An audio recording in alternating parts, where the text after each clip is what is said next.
Good morning students. Now we are going to lesson number 5 बादशाहनो मानीतो नौकर.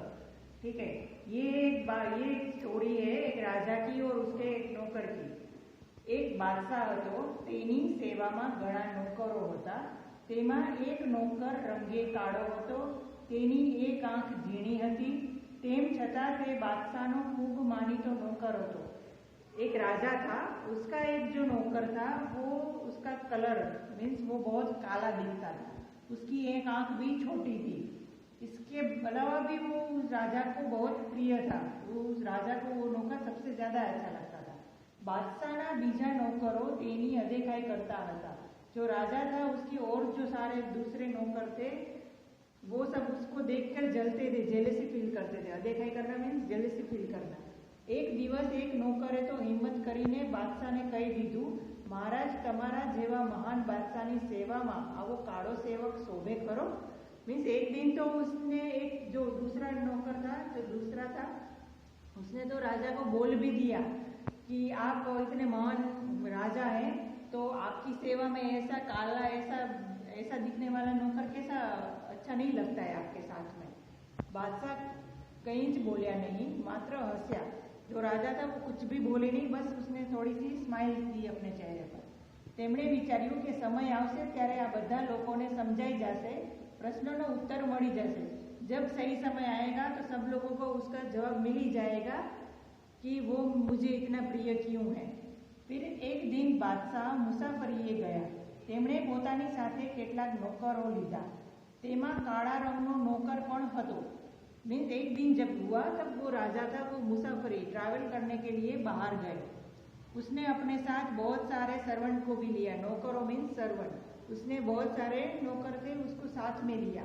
उसमें ये काले रंग वाला जो नौकर था वो भी उसके साथ ही था.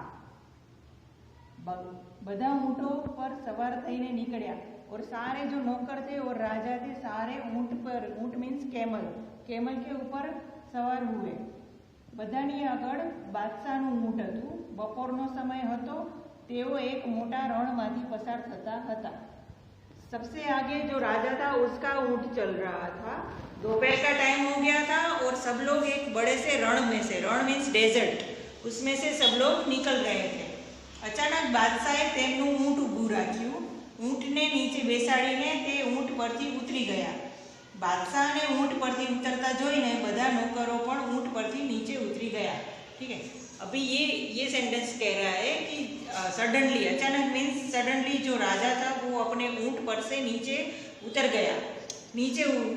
गया और वो पहले उसने ऊँट को नीचे बिठाया, फिर उसके ऊपर से नीचे उतरा. तो जैसे ही राजा को उतरते देख सारे जो उसके नौकर थे वो सब भी अपने अपने ऊँटों में से नीचे आ गए. बादशाहे કહ્યું, મારો મોતીનો કિંમતી હાર તૂટી ગયો છે અને બધા મોતી રણની રેતીમાં વિખરાઈ ગયા છે. તમે તે શોધી કાઢો. જેને જે મોતી મળશે તે તેનો માલિક થશે. આટલું કહી બાદશાહ ઊંટ પર બેસીને આગળ જવા लाग्या.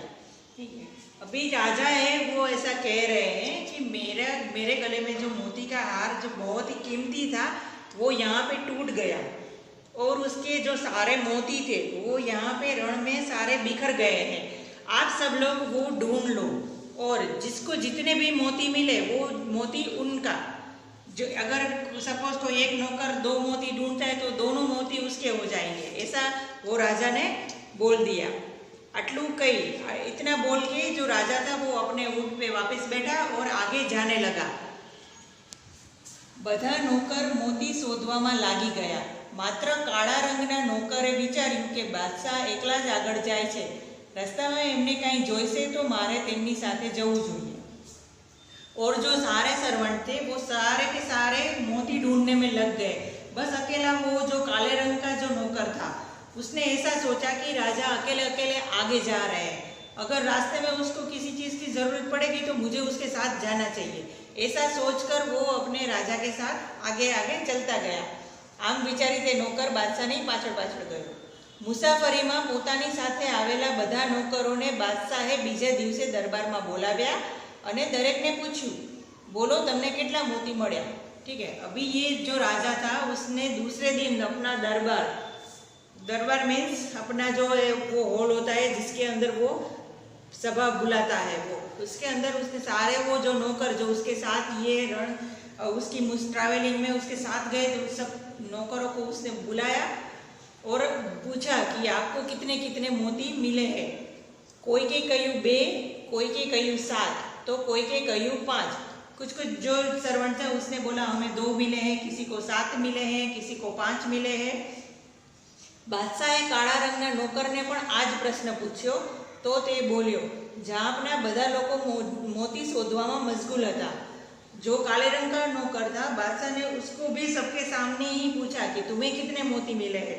तो उसने अपने राजा को सामने जवाब दिया कि बादशाह जहाँपना राजा, आप सब लोग तो मोती ढूंढने में मशगूल हो गए थे, તમે એકલા જ આગળ જવા નીકળ્યા હતા, એટલે મારા મનમાં વિચાર આવ્યો કે રસ્તામાં આપની સેવા કરવા માટે કોઈ એકાદ નોકર આપની સાથે હોવો જોઈએ ને। तो उसने राजा को बोला कि सब लोग तो मोती ढूंढने में लग गए थे और आप अकेले ही आगे निकल गए। तो मुझे ऐसा लगा, मेरे दिमाग में ऐसा आइडिया आया कि अगर रास्ते में आपको कोई सेवा की जरूरत पड़ेगी तो एक आध तो ऐसा सर्वेंट हो जो आपके साथ रहे। तो मैं ये सोचकर आपके साथ चल पड़ा। તેથી હું મોતી શોધવા માટે ઊભો રહ્યો નહીં। મારા મતે મોતી કરતાં આપની સેવા વધારે અગત્યની હતી, इसीलिए मैं मोती ढूंढने में नहीं रहा और मेरे लिए आपकी सेवा करना वो मोती ढूंढने से ज़्यादा इम्पोर्टेंस था। मीन्स जो नौकर का जो काम होता है कि सेवा करना, तो उसने अपने काम को ज़्यादा इम्पोर्टेंस दिया और किसी चीज़ का इतना इम्पोर्टेंस नहीं रखा उसने। वरना मोती भी बहुत ही वैल्यूएबल वस्तु होती है, तो उसने उसकी कीमत नहीं रखी, बस उसने अपने काम को ही इम्पोर्टेंस दिया। आमा माराथी कोई अपराध थयो होय तो मने माफ़ करो। और वो जो काला नौकर था उसने राजा को बोला, अगर इसमें मेरे से कोई गलती हुई है तो मुझे माफ़ कर देना। बादशाह बधा नौकरों सामे जोईने बोल्या, बधा नौकरों में मने आ नौकर वालो केम छे ए आजे तमने बधाने समझायुं ने। जो राजा था उसने सारे जो बाकी जो नौकर थे उसके सामने देखकर बोला कि अब तो आप सब लोगों को समझ में आ गया ना कि मैं ये मेरा फेवरेट सबसे ज़्यादा मुझे ये अच्छा क्यों लगता है। બધા નોકરો શરમના માર્યા नीचू જોઈ गया અને बादशाह ની क्षमा मांगी। जो सारे सर्वेंट थे वो उसने अपना सर झुका दिया, शर्म के मारे नीचे झुक गए और राजा से उसने माफ़ी भी मांगी। बादशाहे काળા રંગના નોકરને તેની નિષ્ઠા માટે ઇનામમાં પોતાનો મોતીનો હાર આપ્યો। और जो राजा था उसने उस काले रंग के नौकर को उसने अपने काम के प्रति अच्छी सी निष्ठा बताई, तो उसके लिए उसने उसको इनाम में अपने गले का एक मोती का हार गिफ्ट में दे दिया। ठीक है, इसका मीनिंग मैंने पूरे चैप्टर का आपको समझा दिया है। इसके साथ वर्ड मीनिंग भी है, वो आपको आपकी नोटबुक में लिखने रहेंगे।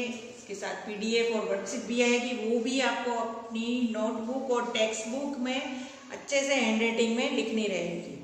Thank you.